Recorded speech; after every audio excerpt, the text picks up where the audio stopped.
As Forza Horizon 5 crosses the finish line, the bar for open world racing has again been raised in so many different ways. A map of Mexico that's bigger, higher, and wildly more varied than any Horizon game yet.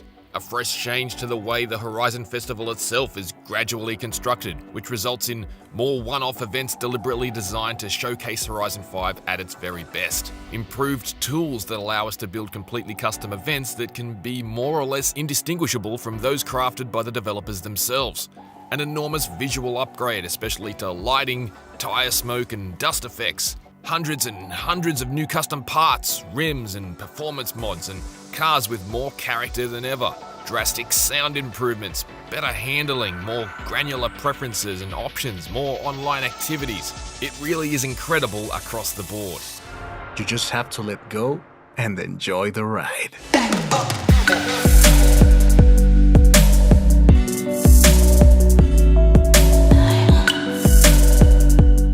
To understand just how big Forza Horizon 5 is, we have to briefly look back at Forza Horizon 4, which truly ballooned into an absolute colossus of a racing game back in 2018. Playground Games had taken the impeccable open-world racing of all the Horizon games to date, then stuffed in simulated seasons, a shared world multiplayer overhaul, and a shift in how the team told their mini automotive stories. But that was day one. Playground then spent another 3 years cramming in even more things to do. The festival playlist, where new activities were available every week. The Eliminator, Horizon's very clever and effective take on bringing the Battle Royale format to a racing game. The Super 7, where we could participate in custom-built racing, driving, and stunt-based challenges made by others, plus create and share our own. What's impressive is that Forza Horizon 5 isn't just all this airlifted to a different part of the world, it's that it's all this and a remarkable amount more. Look to the sky!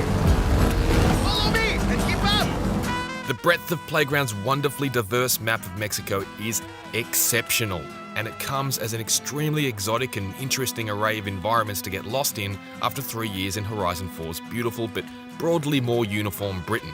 Horizon 5's tapestry of colourful locations and backdrops more closely resembles Horizon 3, but it feels noticeably more extensive than even Playground's remarkable 2016 riff on Australia.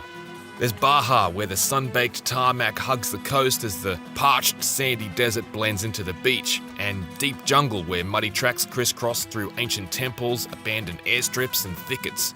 There's the charmingly colourful city of Guanajuato and its maze-like network of cobblestone streets and tunnels, contrasted with a sleepy coastal town flanked by the ocean on one side and mangroves on the other. There's rolling green farmland, draped in crops and windswept grass, and also a picturesque gorge that looks like it's been plucked from a Western movie. There's the semi-arid desert of the map's interior, filled with towering cacti and stubborn shrubs, and the high and rocky volcanic peak of Gran Caldera. There's even a giant stadium for soccer practice. Back to Senna. Senna holds it, holds it, holds it! It's not exactly a perfect recreation, of course. As with all Horizon worlds to date, it pays no mind to reality, smooshing together a stylized vision of Mexico at its most interesting. But the result is a fantastic map, and the biggest in the series by far, by a striking margin. That size is best observed from atop the Gran Caldera volcano. The Playground Games team has stressed that it's the highest point in any Horizon game, but you won't have to take their word for it. Just drive up there and you'll see how much it dwarfs both Horizon 3's Blizzard Mountain and Horizon 4's Fortune Island expansions. The massive elevation change not only provides one of the best roads in the series to date, a switchback-filled mountain run I expect will become a drift mecca for the Sideways squad, but it's a killer display of Horizon 5's immense draw distance. I love games that make me feel small in a vast new space, and Horizon 5 does this very effectively. The garage is just as grand as the map itself, with well over 500 vehicles, and it's a selection that still handily eclipses all Forza Horizon's open-world racing rivals. Granted, there isn't a huge number of cars that are strictly new to the franchise, and those of us who stuck around Forza Horizon 4 every week for the last few years collecting every new car will have seen the lion's share of them before. But Playground has assuaged that slightly with the addition of a lot of new rim options and visual upgrades that may help breathe new life into cars you've seen a lot of previously. Changes to the livery editor also see it support higher resolution designs and graphics, but you still can't place decals on glass, which remains a shame. Between the cars and the map, however, Forza Horizon 5 is barnstormingly gorgeous on both fronts. On the Xbox Series X, that's true of both the 4K 30 frames per second quality mode and the 4K 60 frames per second performance mode. I've been playing mostly on the quality mode since the frame rate never ever wavers in either mode, remaining buttery smooth at all times and in all conditions, but know that the visual concessions in performance mode are generally so small you'd need to study freeze frames to spot the difference anyhow. It's tough to pick my favourite visual element of Horizon 5, but I think it might just be the drastically better smoke and dust effects, and especially how light interacts with the particles in the air. It looks brilliant. Of course, while Forza Horizon 5's show-stopping graphics are sucking most of the oxygen out of the room, there have been so many other improvements to the Horizon formula here, it's hard to know where to begin. The handling tweaks are deceptively extensive, with more authentic ABS braking, a snappier steering sensation, and suspension improvements that have resulted in a more convincing feel off-road. The radically revamped audio is superb, and the amount of cars that now sound blatantly different to each other has exploded. I especially love hearing the changes my performance parts are making to my car's sound in real time, nerdy behaviour which is encouraged by the ability to rev the engine during upgrade work. Even before launch, the new event-building tools are already resulting in some outstanding and creative courses, races, and activities being shared between early players. With considerably more props and far more granular options than Horizon 4's building tools, I'm expecting some of the user-generated content for Horizon 5 is going to be mind-bendingly good. A rethink in how the career mode unfolds has seen Playground add a new point system that allows you to take charge of what event hubs and special races you want to prioritise unlocking. These points, or accolades, are awarded for achieving major and minor feats, and essentially function as a dramatically expanded version of the brick challenges in Forza Horizon 4's LEGO expansion. What this has allowed Playground to do is add a handful of additional curated drives to Horizon 5, which it's dubbed Expeditions. Hey Luke, that's it.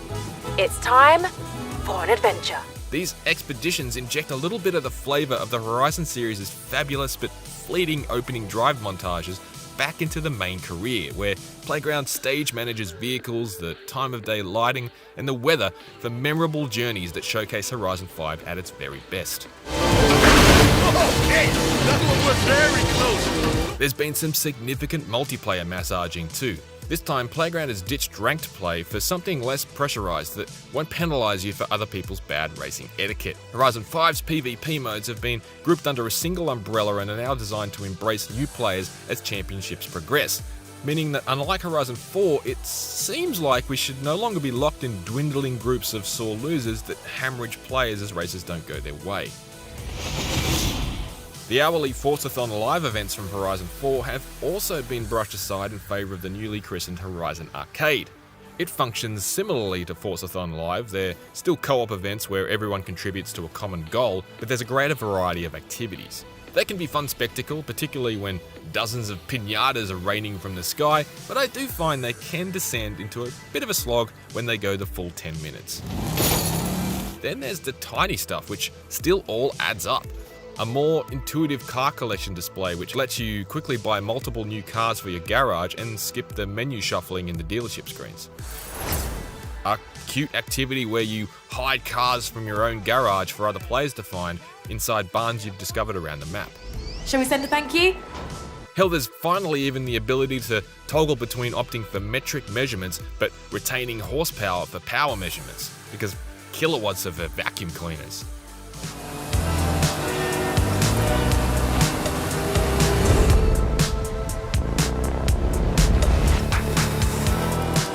Forza Horizon 5 is a deep and nuanced car nirvana for rev heads and auto geeks to endlessly collect, tinker and experiment. It's also an extremely accessible buffet of racing spectacle open to everyone from day one.